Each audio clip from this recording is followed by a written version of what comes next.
یو خبره د پښتنو د وحدت پښتنو کې پارټۍ دي یا تحریکونه دي یا نور یونینې دي.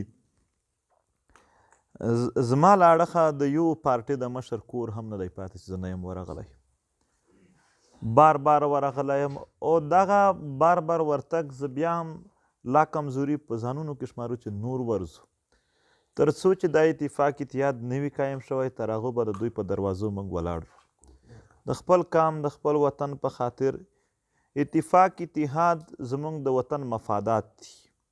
دا زموږ د خاورې د هر وګړي په مفاد کې دی. نو د دې دپاره کار کول دا په موږ فرض دي.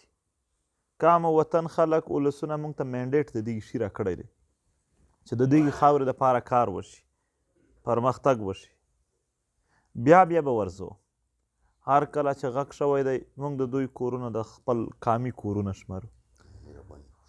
بیا ورځو ملک صاحب ته دا وایم چې دی د یوه ورځ به ټاکي زه او دی به مشترک هم ورشو. یوازې عوامي نیشنل پارټۍ هم ورسره که پښتونخوا ملي عوامي پارټۍ د شیرپا او د مولانا فضل الرحمن صاحب د ټولو په کورونو ګرځول. په د 2.5 کاله کې موږ دا هڅې هم کړي چې اتحاد قایم شي. په دویم اړخ موږ دا هم کړي دي چې کله هم د یو پارټۍ لخوا هم چې زموږ مخالفت شوی دی موږ په بدل کې څه نه دي ویلي، ځکه چې موږ وایو چې دا زموږ قامي مفادات نه دي چې خپل توانایي په دې